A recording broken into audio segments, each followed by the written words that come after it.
The researchers stood frozen in place, their breath visible in the frigid air. The enormous bear, its thick fur dusted with frost, watched them intently from a short distance. The team had expected extreme conditions, but nothing prepared them for this moment. Their mission was clear: examine the aircraft trapped in ice. But now they faced an unexpected obstacle, a guardian of the wreckage. Nobody dared to move. The lead researcher, Dr. James Carter, had encountered wildlife before, but something about this bear felt different. It didn't display aggression, nor did it appear frightened. It simply observed, standing like a sentry before the downed plane. The silence was oppressive, broken only by the occasional gust of wind whipping through the icy expanse. "Slow movements," whispered Rachel, the expedition's biologist, her voice barely carrying over the wind. "If we startle it, things could turn dangerous." The team instinctively followed her advice, stepping cautiously, ensuring they didn't appear threatening. Their objective lay just beyond the bear's massive form, a relic from the past, an aircraft sealed beneath years of snow and ice. Dr. Carter gestured subtly to Mark, the team's photographer, signaling him to document the encounter. Mark carefully raised his camera, capturing both the wreckage and the bear. The lens clicked, and though the sound was barely audible, the bear reacted, its ears twitching. It huffed, a cloud of warm breath dispersing into the cold air, then took a deliberate step forward. Rachel took another small step, lowering her posture, signaling non-aggression. "It's not charging," she murmured, "but it's definitely aware of us." The group exchanged glances, knowing they had to tread carefully. They had trained for worst-case scenarios, but the unpredictable nature of wildlife made any preparation feel inadequate. Their supplies included deterrents, flares, and noise devices, but using them risked disturbing whatever secrets lay within the wreck. Dr. Carter made a decision. "We stay still," he said firmly. "We wait." Minutes passed like hours. The bear continued to watch them, but its posture remained relaxed. Then, almost as if losing interest, it turned slightly, stepping away from the plane's entrance. It wasn't leaving, but it was no longer blocking access. A collective breath of relief passed through the group. "It's giving us space," Rachel noted, "but we shouldn't push our luck." Seizing the moment, they moved cautiously toward the wreckage. The ice had encased the fuselage, but parts of the structure remained visible, metal twisted and frozen in time. The aircraft was old, likely decades abandoned. What puzzled the team was how intact it remained despite the harsh environment. Mark's camera clicked rapidly as he captured every angle. Dr. Carter ran his gloved hand along the frozen surface, feeling the rough exterior beneath layers of frost. The aircraft bore no markings that immediately identified its origin. No signs of a distress call, no clear indication of passengers or crew. Rachel examined the surrounding ice, noting disturbances. "This wreck didn't sink naturally into the ice," she said. "Something caused a shift in the terrain." Before anyone could respond, a discovery halted them all. Near the entrance, partially hidden by a layer of frost, was a set of deep scratches in the metal, marks that looked deliberate. "These weren't from the crash," Dr. Carter said grimly. "Someone or something tried to get inside." The implications were unsettling. If survivors had once been here, where had they gone? If no one made it out, why was there no trace of them? The aircraft had remained undisturbed, protected by the ice, and, perhaps, the bear. The animal, still watching from a distance, seemed to sense the team's hesitation. It took another step forward, not in aggression, but as if guiding them. Rachel's voice was barely above a whisper. "I think it wants us to see something." Dr. Carter hesitated, but curiosity won. Carefully, he signaled to Mark and Rachel to follow. They approached the entrance, now partially cleared by their movements. The bear remained still, its dark eyes reflecting something deeper than mere animal instinct. Inside the plane, the cold bit harder, the air thick with an eerie stillness. Snow had drifted in through the shattered windows, covering the floor in a soft, undisturbed layer. Seats remained in place, some twisted from the force of impact. The cockpit was visible through the narrow aisle, its instruments frozen in time. Then Rachel gasped. There, strapped into a seat near the back, was a figure, frozen solid, preserved by the ice. The remains of a man, his features still discernible beneath the frost. His clothing suggested he had been part of the crew, but it was the object in his lap that drew their attention, a leather-bound journal, clutched tightly in frozen hands. Dr. Carter stepped forward, careful not to disturb anything. "This could tell us everything," he murmured. With delicate precision, he pried the journal free, the frozen fingers resisting for a moment before relinquishing their grip. The cover bore no title, only the worn texture of something that had seen years of use. He opened it carefully, the pages brittle from the cold. The ink remained legible despite the years. Rachel read aloud the first entry visible. "We are not alone here. Something watches from the ice." Silence fell upon them once more. The words sent a chill deeper than the cold around them. Mark swallowed hard. Could he have meant the bear? Rachel shook her head, eyes scanning the wreck. Or something else. The wind outside howled, and the bear let out a low sound, almost a growl but not of hostility, more like a warning. It stepped closer to the entrance, as if urging them to leave. Dr. Carter turned the pages, scanning quickly. Each entry hinted at growing fear, an awareness of something in the cold, something that did not belong. The last legible passage read, "If you find this, do not stay. The ice is not empty. We were never meant to be here." A deep unease settled over the group. The wreck had been here for decades, but what had those aboard witnessed? What had frightened them enough to leave behind such warnings? Rachel turned back to the bear, her voice steady. "I don't think it's here to harm us. I think it's been keeping something else away." Mark exhaled sharply. "Then maybe we should listen." Dr. Carter nodded. "We have what we need. Let's get back." Carefully, they exited the wreck, stepping back onto the ice. The bear remained still as they moved past, its presence suddenly comforting rather than threatening. It watched them retreat, standing guard as they left the site.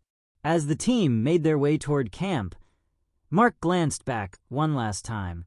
The plane remained as they had found it, frozen in time. But the bear stood resolute, its massive form silhouetted against the icy expanse. The message was clear. Some mysteries were meant to stay buried. The team moved swiftly, the weight of their discovery pressing down on them.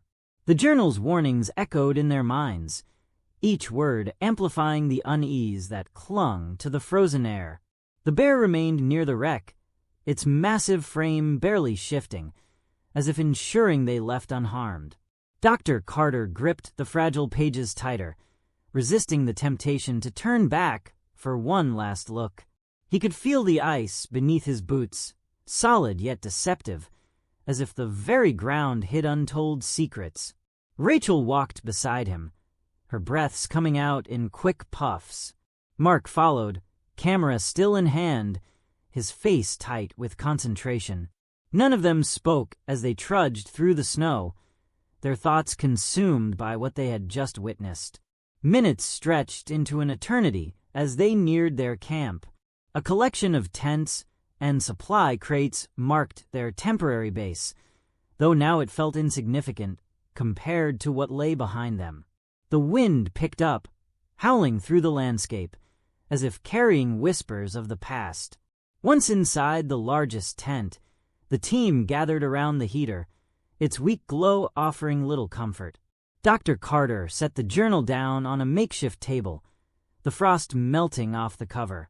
The pages, yellowed and brittle, held history within them, a truth long buried beneath ice and time. Rachel broke the silence first. "We have to go back." Her voice was steady, though her hands trembled slightly. Mark shot her a look. "Are you serious? That journal wasn't just a log. It was a warning. Whoever wrote it was terrified. We should be too." Dr. Carter exhaled slowly. "We need to understand what happened. That plane didn't end up there by accident. And that bear, it wasn't acting like any wild animal I've ever encountered." Mark shook his head. "That's exactly my point. This isn't normal. None of it. And now we have a choice. Leave while we can, or push deeper into something we might not be able to handle." Rachel frowned. "You think we're in danger?" Mark hesitated before answering. "I think whatever scared those people enough to leave behind those words might still be out there." The wind rattled the tent, and for a moment, nobody spoke. The weight of uncertainty pressed against them, unspoken fears forming between every breath. Dr. Carter reached for the journal, turning another page. The ink had faded slightly, but the words remained clear. "We thought the cold was our greatest threat. We were wrong. Something waits beneath the ice. Watching. Listening." A shiver ran down Rachel's spine. "What does that mean? Beneath the ice?" Mark leaned in, scanning the text. Maybe they were losing their minds. Isolation, starvation. Those things can make people paranoid. Dr. Carter flipped another page, his brow furrowing. The handwriting had become frantic, the words uneven. "We lost Jenkins last night. He went outside, said he heard something. We found his tracks leading away from the plane. Then nothing. No body. No signs of a struggle. Just gone." Rachel swallowed hard. "No struggle? That doesn't make sense." Mark rubbed his forehead. "I don't like this. The more we read, the worse it gets." Dr. Carter closed the journal. "We need to check the site again. There might be more evidence inside the wreckage." Mark exhaled sharply. "If something happens, we might not get another chance to leave." Rachel looked between them. "Then we prepare. We go in, document everything, and get out." Dr. Carter nodded. At first light. Sleep was elusive. The wind never ceased, its mournful wail creeping through the tent walls. Each of them lay awake, staring at the fabric above them, their minds restless. Morning arrived in a pale haze, the light barely cutting through the thick cloud cover.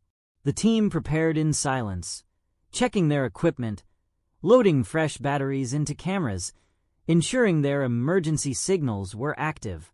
The journey back to the wreck was eerily quiet. The bear was no longer visible, though its presence still lingered in their thoughts.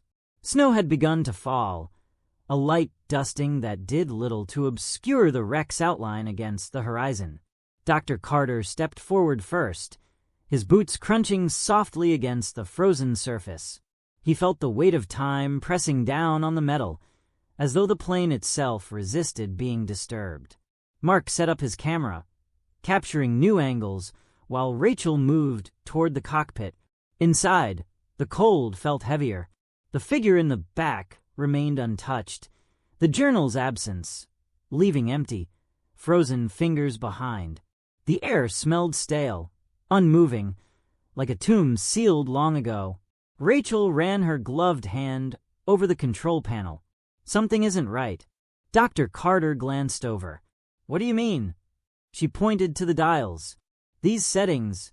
The plane wasn't just grounded. It looks like it was deliberately shut down mid-flight." Mark turned. "Sabotage." Rachel hesitated. "Possibly. Or someone didn't want it leaving." Dr. Carter stepped further in, scanning the space. The scratches outside. Someone tried to get in. But what if? A deep, distant sound rumbled beneath their feet. The group froze. It wasn't the wind. Mark's hand tightened around his camera. "Did you hear that?" Rachel nodded, her expression tense. It came from below. The sound came again, low and resonant, vibrating through the ice. Dr. Carter's pulse quickened. "We need to move." They turned to leave, but a sudden crack echoed through the space. The floor beneath them shuddered. Mark grabbed onto a seat. "Go now!" They scrambled toward the exit just as a loud snap split the air. The ice beneath the wreck groaned, deep fissures forming like veins. Rachel lunged forward, barely making it out before the ground gave way.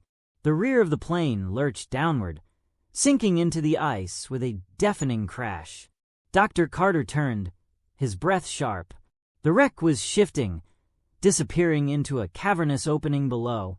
Mark stared in horror. "There's something under us."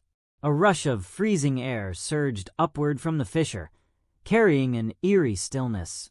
The wreck settled, half submerged, its tail jutting out like a gravestone. Rachel stepped back. "We need to leave. Now." Dr. Carter nodded, gripping the journal tightly. They moved quickly, retracing their steps, their movements urgent. As they neared camp, Mark glanced back. The ice had swallowed part of the past, sealing its secrets once more. Dr. Carter spoke quietly. "Some things are meant to stay buried." Rachel exhaled. "And some warnings shouldn't be ignored." The wind carried the distant howl of something unseen, fading into the cold expanse.